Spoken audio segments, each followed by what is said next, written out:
అందరికీ నమస్కారం. Welcome to Suman TV. Top doctors ని మీ దాకా చేర్చి వారి ద్వారా సరైన విషయాలు చాలా కరెక్ట్ ఇన్ఫర్మేషన్ తో డేటాతో తీసుకోవడమే మా ధ్యేయం అండ్ మీ దాకా చేర్చడం మా లక్ష్యం. కాబట్టి ఇవాళ ఒక చాలా అనుభవజ్ఞులైన ఎండోక్రైనాలజీ ఎక్స్పర్ట్ ని కలవబోతున్నాం. ప్రొఫెసర్ పివి రావు గారు 40 సంవత్సరాల వారి కెరియర్ లో ఎండోక్రైనాలజిస్ట్ గా ప్రధానంగా క్లినికల్ ట్రయల్స్ చాలా ముందు చూపుతో ముందే రాబోయే ట్రెండ్స్ ఏంటి మెడికల్ సిస్టమ్స్ లో అని కనిపెట్టి ఆయనే ట్రయల్స్ నిర్వహించి ఆ తర్వాత అవి మార్కెట్లోకి రావడం జరుగుతూ ఉంటుంది. ఎక్కువగా డయాబెటాలజీలో, ఎందుకంటే డయాబెటీస్ కేసెస్ పెరిగిపోతున్నాయి కాబట్టి ఆయన కెరియర్లో 40 సంవత్సరాల సుదీర్ఘ ప్రస్థానంలో 5 లక్షలకి పైగా పేషెంట్లను ఆయన స్పృశించుంటారు. అలాగే చాలా మందికి చాలా యూస్ఫుల్ ఇన్ఫర్మేషన్ ఇస్తూ వారి జీవితాన్ని, మెడికల్ ప్రయాణాన్ని సార్థకం చేసుకున్నారు. మన అదృష్టం ఇవాళ వారు మన స్టూడియోలో ఉండడం. ఎందుకంటే అంత ఎక్స్పీరియన్స్ తో మనం చేస్తున్న చిన్నపాటి తప్పులేంటి, ఎలా సవరించుకోవాలో కూడా చెప్తారు. సార్ నమస్కారం, స్వాగతం. నమస్తే అండి. ప్రొఫెసర్ పివి రావు గారు, మీరు ఎండోక్రైనాలజీ విభాగంలో ఎక్స్పర్ట్ కాబట్టి దీనికి అంటే మీరు ఏమన్నా ఒక పూర్వపరాలు ఉన్నాయా మీరు ఇందులోకి రావడానికి? ముఖ్యంగా ముందు నుంచి కూడా నేను ఎంబీబీఎస్ అయిన తర్వాత రీసెర్చ్ సైడ్కి వెళ్ళాను అనమాట. గవర్నమెంట్లో ఐసీఎంఆర్లో రీసెర్చ్ ఫెలోగా వెళ్ళిపోయాను. ఇక ఆ తర్వాత ఢిల్లీలో కూడా మా ప్రొఫెసర్లు అంతా మెడిసిన్ ప్రొఫెసర్లు, నేను పనిచేసిన మెడిసిన్ ప్రొఫెసర్లు ఆ రోజుల్లో 1970 మొదటి సంవత్సరాల్లో ఆయన ఇండియాలోనే ప్రఖ్యాత డయాబెటీస్ స్పెషలిస్ట్ అనమాట. సో ఆయన దగ్గర పనిచేశాను కాబట్టి ఇక ఆయన ద్వారా నేను భారతదేశంలో డయాబెటీస్కి సంబంధించిన విషయాలు నేర్చుకోవడం, దానికి సంబంధించిన సంస్థల్ని నిర్వహించడం, ఇలాంటివన్నీ చేశాను. ఆయన ద్వారానే మాకు ఈ కొత్త విషయాల్లో ఈ ప్రయోగాలు చేయటం అన్ని కూడా 1983 నుంచి నేను ఢిల్లీలో ఉన్నాను. 83 వరకు మెడ్రాస్లో పనిచేశాను. అప్పుడు కూడా మేము అక్కడ కూడా అంత డయాబెటీస్ మీద ఎక్కువగా డాక్టర్లు ఆ రోజుల్లో బాగా మాట్లాడుతూ ఉండేవాళ్ళు. అలా నాకు వారి పరిచయంతో డయాబెటీస్లో ప్రవేశించాలనేటువంటి ఆలోచన కలిగింది. అలాగే ఇక 1978 నుంచి కూడా డయాబెటీస్ లోనే రకరకాల కార్యక్రమాలు నిర్వహిస్తూ రకరకాల విషయాలు తెలుసుకుంటూ అలాగే డిగ్రీలు కూడా సంపాదిస్తూ ఆల్ ఇండియా ఇన్స్టిట్యూట్ లో మెడికల్ సైన్సెస్ లో పనిచేశాను. 7 ఏళ్ళు అక్కడ పనిచేశాను. ఆ తర్వాత ఇక్కడ నిమ్స్ హాస్పిటల్కి వచ్చి ఇక్కడ కూడా గవర్నమెంట్ లో దాదాపు 25 ఏళ్ళు నేను ప్రొఫెసర్ గా రిటైర్ అయ్యాను నిమ్స్ హాస్పిటల్. అందుకని మాకంతా లైఫ్ అంతా కూడా ఇక ఒకటే డయాబెటీస్ గురించే ఎన్నో రకాల పరిశోధనా కార్యక్రమాలు మాకు ఎక్కువ. ఇంత దారుణంగా డయాబెటీస్ పెరిగిపోవడం మీ కళ్ళ ముందు మీరు చూసుంటారు. అయితే భారతదేశం డయాబెటీస్ క్యాపిటల్ అంటారు, అంతా అంటే జంక్ ఫుడ్ అంటారు. కానీ వెస్ట్ లో తినేది జంక్ ఫుడ్డే, మనం చెప్పే జంక్ ఫుడ్. మీరు కరెక్ట్ గా చెప్పారు, కరెక్టే. ఆ జంక్ ఫుడ్డే మనం తింటాం, లేదా మనకి వేరే జంక్ ఫుడ్లు కూడా ఉన్నాయి. మన కారపూసలు, మన సమోసాలు, మన పకోడీలు, మన మిక్చర్లు కూడా వాళ్ళ జంక్ ఫుడ్ ను వాళ్ళు ఎలా అనుకుంటాం, మనం కూడా మన స్నాక్స్ అలా జంక్ ఫుడ్ అనుకోవాలి. ఈ కారణాలన్నీ లోపల కారణాలు ఒకటే, డయాబెటీస్ ఎక్కువ అవటానికి కారణాలు. జంక్ ఫుడ్ అనేది భారతదేశం జంక్ ఫుడ్ వేరు, వాళ్ళ జంక్ ఫుడ్ వేరు. మనం తింటున్నాం, వాళ్ళు తింటున్నారు. సో మనం కూడా ఆందోళన పడాల్సిన జంక్ ఫుడ్స్ ఉన్నాయి మన సిస్టమ్ లో. చాలా ఉన్నాయి. ఒకప్పుడు అది మనకి సంతోషం వచ్చినా దుఃఖం వచ్చినా ముందు తట్టేది ఫుడ్డే కాబట్టి ఫుడ్ ద్వారా చాలా అన్యాయాలు జరిగిపోతున్నాయి రోజైతే. సార్ తప్పకుండా మేము మిమ్మల్ని మళ్ళీ డిస్టర్బ్ చేస్తాం. మా సుమన్ టీవీ వ్యూవర్స్ కి సరైన ఇన్ఫర్మేషన్, అంటే ఇప్పుడు అన్ని ఎక్స్ట్రీమ్స్ వచ్చేసాయి సార్. ఆ ఎక్స్ట్రీమ్స్ పక్కన పెట్టి moderate and healthy happy life style కోసం అడుగులు వేద్దాం. మీ నుంచి మేము మరింత సమాచారం తెలుసుకుంటాం ఎప్పటికప్పుడు. సో మిమ్మల్ని డిస్టర్బ్ చేస్తూ ఉంటాం, మీరు అనుమతి ఇవ్వాలి మాకు. తప్పకుండా. Doctor PV Rao garu, we're honoured to have you here. నమస్కారం సార్. మీ ప్రయాణంలో మీరు ఎక్కువ క్లినిషియన్ గా ఉన్నారా, రీసెర్చ్ పర్సన్ గా ఉన్నారా? అలా క్లినిషియన్ గా ఉన్నప్పుడు మీరు చాలా రేర్ కేస్ అనుకుని ఒక చాలా అద్భుతమైన విషయం కనుగొన్న సందర్భము, లేదు ఒక చాలా ముదురు కేసుని మీరు సాల్వ్ చేసిన సందర్భం ఉంటుంది కదా? అంటే మేము డయాబెటీస్ అనేది మేమందరం కూడా రక్తంలో గ్లూకోజ్ 500, 600, 1000 మిల్లీగ్రాములతో వచ్చిన వాళ్ళని, అంటే మాకు సాధారణంగా గవర్నమెంట్ లో పనిచేసినప్పుడు అలాంటి కేసులు చాలా వస్తాయన్నమాట. వాళ్ళకి ఏదైనా ఆపరేషన్ చేయాల్సి ఉంటుంది అర్జెంటుగా, ఒక 2-3 గంటల్లోనే పెద్ద ఆపరేషన్, మేజర్ ఆపరేషన్, 5-6 గంటలు ఆపరేషన్ చేయాల్సి ఉంటుంది. వాళ్ళకి రక్తంలో గ్లూకోజ్ 600 ఉంటుంది, 1000 ఉంటుంది. మా డాక్టర్లు, అనస్థీషియా వాళ్ళు, మా సర్జరీ వాళ్ళు వాళ్ళని మీరు 120 మిల్లీగ్రాములకు రప్పించండి దాన్ని అని చెప్తారు అనమాట. అదే మాకు చాలా గొప్ప విషయం. 2-3 గంటల్లోనే 600 షుగర్ ని, మరి శరీరంలోని మిగతా అవయవాలు పాడవకుండా దాన్ని 600 నుంచి 120కి రప్పించేసి మరి డాక్టర్లకి ఇది సాధారణంగా మాకు అది అత్యద్భుతమైన కార్యక్రమంగా కాకుండా ప్రతిరోజు మేము సాధారణంగా గవర్నమెంట్ హాస్పిటల్లో ఇవి బయట ప్రాక్టీస్లో ఇలాంటివి చేయడం కష్టం. దానికి సంబంధించిన డాక్టర్లు ఉండాలి, సంబంధించిన పరీక్షలు అన్నీ ఉంటాయి కాబట్టి మాకు వీటినే నేను ఎక్కువగా చెప్పుకుంటే మీరు ఏదైనా అద్భుతాలు సాధించారా అంటే మేము సాధించిన అద్భుతాలు క్లినికల్లో 1000 షుగర్ ఉన్నా కూడా 1000 మిల్లీగ్రాముల షుగర్ ఉన్న వాళ్ళకి కూడా 1-2 గంటల్లో దాన్ని 100కి రప్పించేసి. ఏం చేస్తారు సార్? మందులు ఇవ్వడం?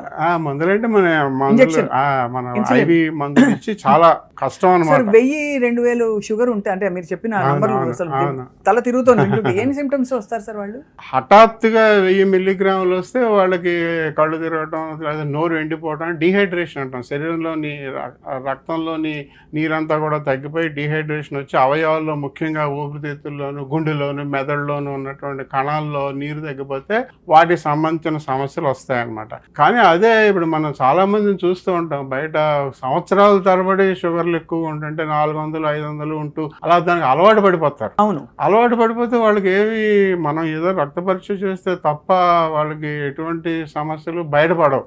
అవును, అదో రకమైన సమస్య మాకు. అది డయాబెటీస్ వాడికి రక్తంలో గ్లూకోజ్ ఎంత ఉందని తెలుసుకోవాలంటే రక్త పరీక్ష చేసుకోవాల్సిందే తప్ప వాళ్ళని ఏదో చూసి వాళ్ళ లక్షణాలను బట్టి వాళ్ళతో మాట్లాడి మేము చెప్పలేము.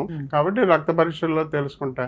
అలాగా చాలా కాలంగా రక్తంలో 500-600 షుగర్ ఉన్న వాళ్ళు ఏ సమస్య లేకుండా బయట సాధారణంగా తిరుగుతూ ఉంటారు. వాళ్ళకి ఏమవుతుంది ఒకవేళ అది కంటిన్యూ అయితే? వాళ్ళకి చాలా డెఫినెట్గా వచ్చే సమస్యలు ముఖ్యంగా రక్తనాళాలు గట్టిపడిపోతాయి అన్నమాట. వీళ్ళందరికీ రక్తం గట్టిపడుతుంది, రక్తం చెక్కబడిపోతుంది కదా. రక్తం చెక్కబడిపోతుంటే ఎక్కడైనా రక్తనాళాల్లో అది గడ్డగట్టి ఆ గడ్డ ధమనంలో, గుండె ధమనంలో, కరోనరీ ఆర్టరీలో గడ్డగడితే హార్ట్ అటాక్ వస్తుంది. మెదడులో ఆర్టరీలో గడ్డగడితే అక్కడ బ్రెయిన్లో స్ట్రోక్ వస్తుంది. ఇలాగా ముఖ్యంగా రక్తనాళాల సమస్యలు, తర్వాత మూత్రపిండాల సమస్యలు కూడా వస్తాయి. ఇవన్నీ కూడా ఖచ్చితంగా వస్తాయి అందరికీ. కాకపోతే ఏంటంటే అది ముందు తెలీదు చాలా మందికి. రాబోతోంది అనే విషయం 5-10 ఏళ్ల తర్వాత గుండె జబ్బులు వస్తాయని, మూత్రపిండాల జబ్బులు వస్తాయని తెలీదు. గ్లూకోజ్ మాత్రం ఎక్కువ ఉంటుంది, అసలు ఉందనే పట్టించుకోరు. ఒక 5-10 ఏళ్ళు పోయిన తర్వాత ఇక ఏదో ఒక సమస్య, శాశ్వతంగా అంగవైకల్యం వచ్చేటువంటి సమస్యలు వస్తాయి. అబ్బో, అయితే ఇలా పట్టించుకోకపోవడం డేంజర్ సైన్స్. అంటే అందుకే ఇప్పుడు యాన్యువల్ చెకప్స్ ఇవన్నీ ఇప్పుడు వచ్చేసాయి. ఆ రోజుల్లో లేవు కదా సార్, అంత అంటే మన దేశంలో అయితే లేవు కదా సార్. ఇన్ని పరికరాలు కూడా లేవు, ఇప్పుడు అన్ని వచ్చాయి. ఇప్పుడు ప్రతి మనిషి ప్రతి ఇంట్లోనూ అందరికీ డయాబెటిస్ మెడికల్ షాప్ ఉంటుంది అంతే కదా సార్. కరెక్ట్. అది చేత్తో ఏమంటారు, దాన్ని ఏమంటారు సార్? అదే గ్లూకోజ్ మీటరు. దాదాపు అందరి దగ్గర ఒక బీపీ మిషన్ 2500 రూపాయలు దొరుకుతుంది, ఇదో 1500 రూపాయలు దొరుకుతుంది. CGM దొరుకుతుంది, CGMSలు వచ్చేసాయి. చాలా మంది వాడుతున్నారు. ఇదివరకులాగా కాకుండా టెక్నాలజీ బాగా పెరిగిపోయింది. దానివల్ల అందరికీ అవగాహన పెరిగింది. అది మంచి విషయం. అందరికీ డయాబెటీస్ అంటే అవగాహన పెరిగింది. లావుగా ఉంటే సమస్యల గురించి తెలిసింది. రక్తంలో గ్లూకోజ్ ఎక్కువగా ఉంటే ఏం చేయాలో కూడా తెలుస్తుంది. అవగాహన కార్యక్రమాలు మేము చేస్తున్న వాటితో పాటుగా ఈ పరికరాల వల్ల కూడా ఎవరికి వారు నేర్చుకుంటున్నారు. మీడియా సహకారం చాలా ఉంది గత 30 సంవత్సరాలుగా. ఒక విషయం చెప్పుకోవాలంటే భారతదేశంలోని రాష్ట్రాల అన్నిటిలోనూ పోల్చుకుంటే మన తెలంగాణ, ఆంధ్ర రాష్ట్రంలో అవగాహన ఎక్కువగా ఉందన్న విషయాన్ని ICMR ఇండియాబ్ అనే స్టడీలో తేల్చారు. చాలా మంచి విషయం. అంటే మా గొప్పతనం మేము చెప్పుకోవడం అనమాట. గత 30 సంవత్సరాలుగా మేము చేసినటువంటి కార్యక్రమాల వలన మిగతా రాష్ట్రాలతో పోల్చుకున్నట్లయితే ఆంధ్రప్రదేశ్, తెలంగాణ రాష్ట్రాల్లో పట్టణాల్లోనైనా పల్లెటూళ్ళలో అయినా కూడా డయాబెటీస్ గురించిన విషయాలు అందరికీ తెలుసు. డయాబెటీస్తో వచ్చే సమస్యలు తెలుసు. డయాబెటీస్ని ఎలా పరీక్షలు చేసుకోవాలో తెలుసు. వాళ్ళు చేసుకుంటున్నారా లేదనేది వేరే విషయం, కానీ తెలుసు. అవగాహన అనేది ఉందనే విషయాన్ని మిగతా రాష్ట్రాలతో పోల్చుకుంటే మన రాష్ట్రాల్లోనే ఎక్కువ ఉందని పరిశోధనలో మన ICMR ఇండియాబ్ అంటాం దాన్ని. ఆ కార్యక్రమంలో వాళ్ళు చెప్పారు. మాకు చాలా సంతోషించాం ఆ విషయం తెలుసు. తప్పకుండా మేము మిమ్మల్ని మళ్ళీ డిస్టర్బ్ చేస్తాం. మా సుమన్ టీవీ వ్యూవర్స్ కి సరైన ఇన్ఫర్మేషన్, అంటే ఇప్పుడు అన్ని ఎక్స్ట్రీమ్స్ వచ్చేసాయి సార్. ఆ ఎక్స్ట్రీమ్స్ పక్కన పెట్టి moderate and healthy happy life style కోసం అడుగులు వేద్దాం. మీ నుంచి మేము మరింత సమాచారం తెలుసుకుంటాం ఎప్పటికప్పుడు. సో మిమ్మల్ని డిస్టర్బ్ చేస్తూ ఉంటాం, మీరు అనుమతి ఇవ్వాలి మాకు. తప్పకుండా. Doctor PV Rao garu, we're honoured to have you here. నమస్కారం సార్. నమస్తే. రైస్ ప్రైమరీ ఒక ఫుడ్ కదా సార్. సో మీ దృష్టిలో సార్ అసలు ఏ ఫుడ్ పదార్థాలు తింటున్నాం అన్నది ముఖ్యమా? అంటే రైస్ తింటే డయాబెటీస్ వచ్చేస్తుందని ఇప్పుడు అందరికీ అలా పడిపోయింది మైండ్ లో, అది వాస్తవం అంటారా? అంటే నేను చెప్పేది ఏంటంటే ఇప్పుడు భారతదేశంలో ఒకప్పుడు ఈ అన్నం లేనప్పుడు, మరి గోదావరి జిల్లాలో అన్నం లేనప్పుడు అన్నాన్ని పండించి ఎంతో మంది లక్షల మందికి ప్రాణం పోశారు. ఒకప్పుడు మనకి ఈ ఆయుర్దాయం చాలా తక్కువ ఉండేది. లైఫ్ ఎక్స్పెక్టెన్సీ 30-40 కన్నా ఎక్కువ కాలం బతికేవాళ్ళు కాదు. వాళ్ళందరూ 70 ఏళ్ళు బతుకుతున్నారు. మనకి ఆరోగ్యం, ఆహారం, నాకు తెలిసి 30 సంవత్సరాల క్రితం కూడా మెరాస్మస్ అనే వ్యాధి, తర్వాత క్వాషియార్కర్ ఇక్కడ తెలంగాణలో హైదరాబాద్ సిటీలోనే చాలా ఎక్కువ ఉండేది. ఇవాళ ఎక్కడా కనిపించట్లేదు.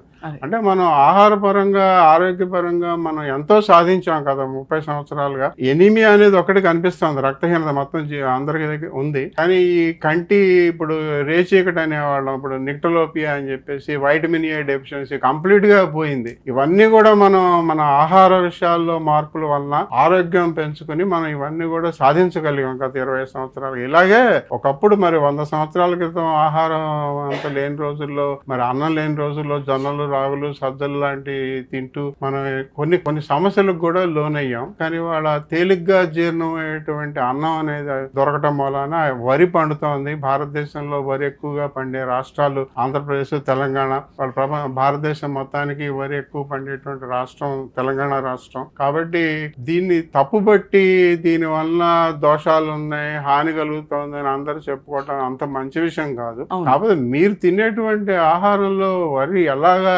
మీరు వాడుకుంటున్నారు? 2 సార్లు మరబట్టారా, 1 సారి మరబట్టారా? తర్వాత ఇవాళ మరి చెప్పుకోవాల్సిన విషయం ఏంటంటే ఈ ధాన్యాన్ని బాగా మరబట్టి ఆ పైన ఉన్నటువంటి హస్క్, ఆ ఓకా చుట్టూ తీసి దాంట్లోంచి ఆయిల్ తీసినట్లయితే బ్రాన్ ఆయిల్ కి ఎక్కువ డబ్బు వస్తుంది మనం బియ్యం అమ్ముకున్నా కూడా. అందుకని బాగా మరబట్టేసి మరి ఇవన్నీ బయటకు తీసి ఆయిల్ అమ్ముకోవడం ముఖ్యం కానీ బియ్యం ముఖ్యం కాదు అనే ఉద్దేశంతో బాగా తెల్లగా శుభ్రంగా జీర్ణం అయిపోయి ఆహారం తీసుకున్న, అన్నం తీసుకున్న అరగంటలోనే మొత్తం జీర్ణమైపోయి రక్తంలోకి వెళ్ళి, అంటే గ్లైసిమిక్ ఇండెక్స్ ఎక్కువ బాగా పెరిగిపోయేలాగా చేసి పండిస్తారు. అలాంటి ఆహారం తీసుకోవటం వల్ల మన తప్పు, మన వంట పద్ధతుల్లో తప్పు, అంతేగాని అన్నాన్ని తప్పు పట్టకూడదు. ఎంత గొప్ప మాట అన్నారు సార్. అంటే మీ అనుభవం కనిపిస్తుంది స్పష్టంగా. అన్నాన్ని తప్పు పట్టలేము, మనం పండించే విధానం, దాన్ని ప్రాసెస్ చేసే విధానం తప్పు కాబట్టి అది మనకి చేటు చేస్తోంది. సార్ ఇప్పుడు మీరు ఈ డయాబెటీస్ పరీక్షల్లో మనకి HbA1c ఒకటి కామన్ గా, ఫాస్టింగ్ గ్లూకోజ్, అయితే ఇప్పుడు ఫాస్టింగ్ ఇన్సులిన్, హోమాయార్ ఇవన్నీ అంటున్నారు. మీరు ఏది ప్రామాణికం అంటారు? రక్తంలో గ్లూకోజ్ ఎక్కువగా ఉంటేనే డయాబెటీస్ నిర్ధారణ చెప్తున్నాం, మనం డయాగ్నోస్టిక్ గా వాడతాం. అలాగే రక్తంలో గ్లూకోజ్ తగ్గడం అనేది ఒక టార్గెట్ గా పెట్టుకుని మనం మందులు ఇస్తున్నాం అనమాట. మందులు ఇవ్వడానికి, నిర్ధారణ చేయడానికి రక్తంలో గ్లూకోజ్ అనేది ప్రామాణికం, దాంట్లో తిరుగులేదు. HbA1c అనేది ప్రామాణికం కాదు కానీ ఒక రకంగా మనకు ఉపయోగం అనమాట. అంటే 3 నెలలకు ఒకసారి, గత 3 నెలలు బాగుందా లేదా మనం చేసిన చికిత్స అని తెలుసుకోవడానికి వాడుతున్నాం HbA1c అనేది. కాకపోతే ఇక రాబోయే కాలంలో రక్తంలో గ్లూకోజ్ యొక్క అవసరం తగ్గిపోతోందని ఒక కొత్త సూచనలు వస్తున్నాయి. రక్తంలో గ్లూకోజ్ రోజంతా కూడా ఒకలానే ఉండదు. అది 20 సెకండ్లకు ఒకసారి మనం చేయగలిగినట్లయితే మారిపోతాం. ఆ మారిపోవడం కూడా వేరియబిలిటీ చాలా ఎక్కువగా ఉంటుంది అనమాట. అంటే ఒక 5 నిమిషాల క్రితం 100 ఉంటే 5 నిమిషాల తర్వాత 300 ఉండొచ్చు, మళ్ళీ 5 నిమిషాల తర్వాత మళ్ళీ 50 ఉండొచ్చు. వేరియబిలిటీ ఎక్కువ ఉంటుంది కాబట్టి ఏదో రక్త పరీక్ష చేసి ఉదయం తిన్న తర్వాత, గంట తర్వాత, 2 గంటల తర్వాత రక్త పరీక్ష చేసి దాంట్లో ఉన్న షుగర్ని బట్టి ఆ రోజంతా ఇలాగే ఉందని మనం ఊహించి మందులు ఇవ్వటం అనేది తప్పు. సో మరి డయాబెటీస్ ఉందా లేదా అని ఎలా నిర్ధారిస్తాం మనం? అదైతే రక్తంలో గ్లూకోజ్ దానికి మంచి ఒక నెంబర్ కూడా ఇచ్చేసారు, సంఖ్య. 125 ఉంటే డయాబెటీస్ లేదు తినక ముందు, 126 ఉంటే డయాబెటీస్ ఉంది. అలాగా ఫాస్టింగ్ అంటున్నారు. ఫాస్టింగ్ బ్లడ్ గ్లూకోజ్ తిన్న తర్వాత 140, 200 నెంబర్లు ఇచ్చారు. సో ప్రతిదానికి సంఖ్యలకు ఆధారంగా మనం చేస్తున్నాం. అది రీజనబుల్ ఎస్టిమేట్ అని చెప్పొచ్చు. ఒకప్పుడు ఇండియా హెల్దీగా ఉండేది, ఇప్పుడు బాగా అన్హెల్దీగా మారిపోయిందని మనం చాలా బాధపడుతున్నాం. వాటికి ప్రధాన కారణాలు ఏంటంటే, నడిచేస్తే ఆ హెల్త్ వచ్చేస్తుందా, జిమ్కి వెళ్ళిపోతే హెల్త్ వచ్చేస్తుందా, సెడెంటరీ లైఫ్ ఒక్కటే కారణమా, లేదు మనం జంక్ ఫుడ్ తింటున్నాం అంటాం, రోజు పని కట్టుకుని ఎవరు బర్గర్లు, పిజ్జాలు కూడా తింటారు సార్. సో మరి ఏమిటి సార్ కారణం? అలాగే పకోడీలు, బజ్జీలు కూడా ఈ మధ్య తినలేదు. ఇప్పుడు ఒక్క పకోడీ తింటే దాని క్యాలరీస్ అంతా చాట్ జీపీటీలో చూసి మరి తింటున్నారు. మాలాంటి వాళ్ళు. సో మీరు చెప్పండి సార్. అలా చేయడం చాలా మంచి పని అండి. మీరు చెప్పింది చాలా బాగుంది. ఇప్పుడు నెమ్మదిగా గూగుల్లో అన్ని వచ్చేసాయి కాబట్టి మీరు పకోడీ తిన్నప్పుడు దాంట్లో ఎంత క్యాలరీలు ఉన్నాయని తెలుసుకొని తింటాం. క్యాలరీలో నేను ముఖ్యంగా చెప్పేది మీరు చూడండి, చాట్ జీపీటీలు చూస్తూ ఉండండి, గూగుల్లో చూస్తూ ఉండండి. ప్రతిదాన్ని కూడా మీరు అందులో ఏముందని తెలుసుకోవటం చాలా ముఖ్యం. అవును, ఇప్పుడు మనకి సమస్యలన్నిటికీ అదే మూల కారణం, మన ఆహారమే. కాబట్టి పకోడీలో ఎంత నూనె ఉందో తెలుసుకోవాలి, బాగా ఉంటుంది, అది ఇంపార్టెంట్. అంతేగాని అందులో ఎంత షుగర్ ఉంది, ఎంత కార్బోహైడ్రేట్, కార్బ్స్ అనేది అనవసరంగా దాని మీద ఒక దుష్ప్రచారం జరిగిపోయింది. రైస్ తినకూడదు, అన్నం తినకూడదు, పంచదార తినకూడదు, కార్బ్స్ అనేవి తగ్గించేయాలి, కట్ చేయాలి. కార్బ్స్ తగ్గిస్తే చాలా సమస్యలు వస్తాయి. 55% కన్నా తక్కువ కార్బ్స్ అంటే మనం తీసుకున్నటువంటి పిండి పదార్థాన్ని, మనం మనిషి అనేవాడు పిండి పదార్థాల మీదే బతుకుతున్నాడు. అయితే 1800 క్యాలరీస్ వేసుకుంటే ఉజ్జాయింపుగా అందులో 900 క్యాలరీస్ దగ్గర మీకు కార్బ్స్ నుంచి రావాలంటున్నారు. రాకపోతే మనకు ఆరోగ్య సమస్యలు ఎక్కువ అవుతాయి అన్నమాట. 55% ఉండాలి, 50% కాదు, 55% ఉండాలి. అంటే 1000 క్యాలరీస్ అనుకుంటే కూడా sir 250 grams of carbs we need 100%. Because 250 into 4 ఒక్కొక్క gram of carb is 4 calories కదా సార్.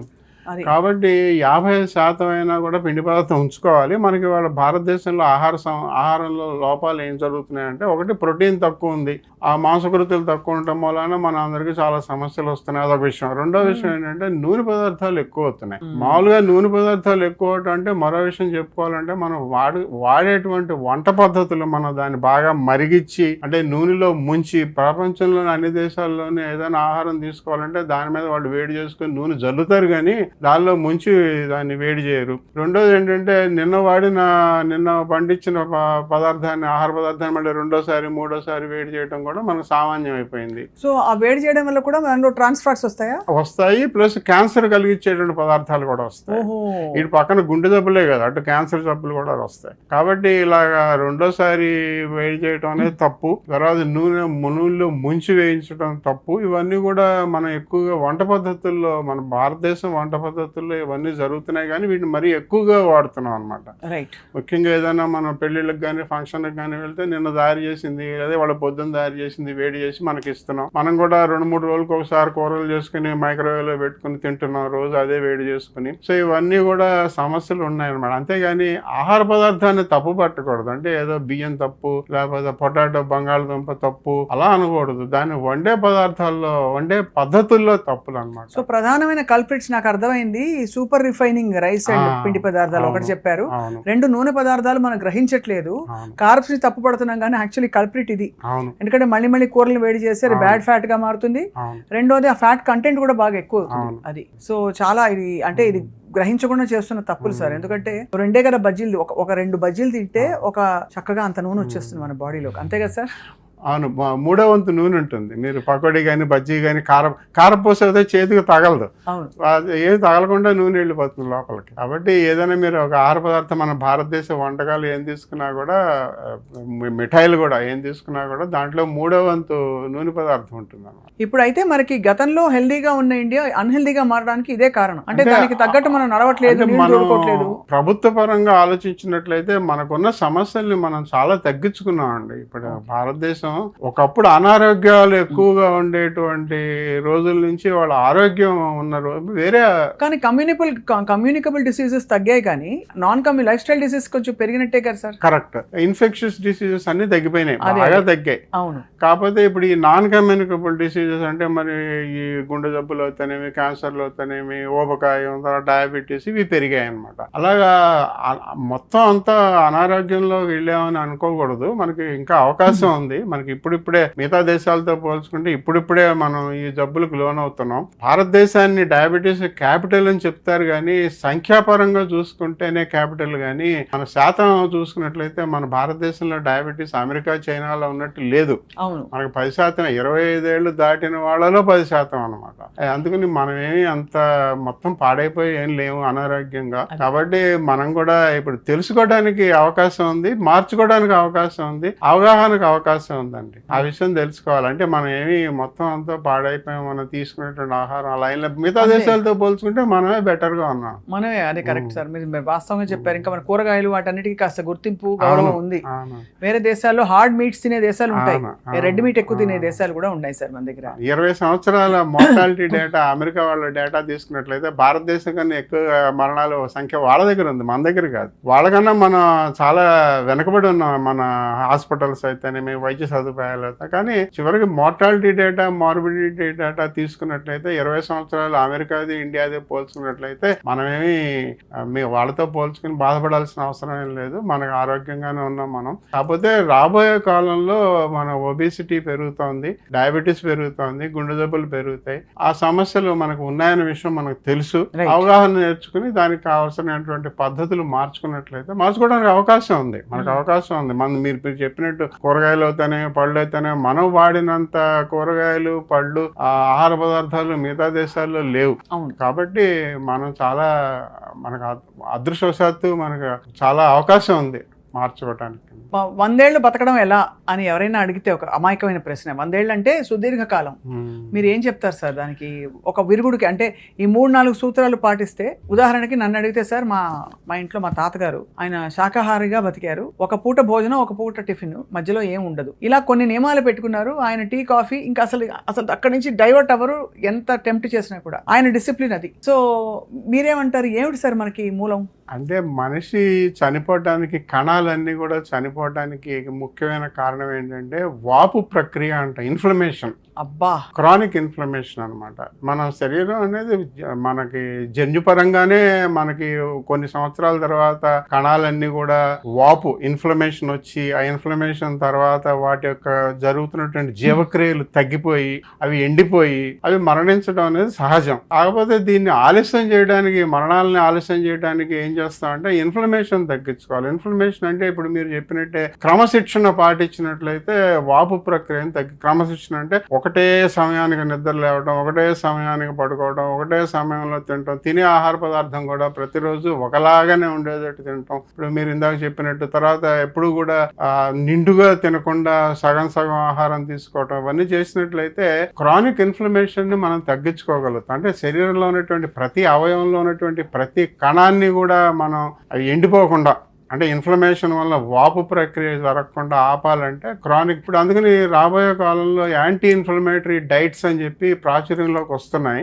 మనం తీసుకున్నటువంటి ఆహారంలో కూడా ఏది మన శరీరానికి వాపు ప్రక్రియ ఎక్కువగా కలిగిస్తుంది, ఏది కలిగించదు అనే దాని మీద ఇక రాబోయే కాలం ఇప్పుడు యాంటీ ఇన్ఫ్లమేటరీ డైట్స్ అని మాట్లాడుతున్నారు ఆల్రెడీ. సో అలాంటి ఆహారంలో దేని వల్ల మనకి నష్టం కలుగుతుంది, దేని వల్ల శరీరం తొందరగా పాడవుతుంది, శరీరం అంటే నేను చెప్పేది కణాలు అనమాట, లోపల కణాలు ఎంత తొందరగా పాడవుతున్నాయి అనే విషయం మీద పరిశోధనలు జరుగుతున్నాయి. కాబట్టి ఆ పరిశోధనలో మనం వాటిని పాటించినట్లయితే 100 ఏళ్ళు కాకపోయినా ఒక 10 ఏళ్ళు, 5 ఏళ్ళు, ఇప్పుడు జీవన ఆయుర్దాయం ఎలాగో పెరుగుతోంది, మరింతగా పెరిగేటువంటి అవకాశం. డ్రిప్పులు పెట్టేసుకుంటున్నారు కదా సార్ అందరూ, అది ఎన్ఎస్ఐ ఏదో దాని అలా హఠాత్ అది అలాగా తాత్కాలికంగా ఇవాళకి వాళ్ళే చర్మం మీద ముడతలు పోవాలి, ఇవాళకి వాళ్ళే చర్మం తెల్లగా అయిపోవాలి, ఇవాళకి వాళ్ళే అలా చేయకూడదు. కానీ కొంచెం సక్రమంగా పద్ధతులు పాటించినట్లయితే ఉపయోగం అయితే ఉంటుంది.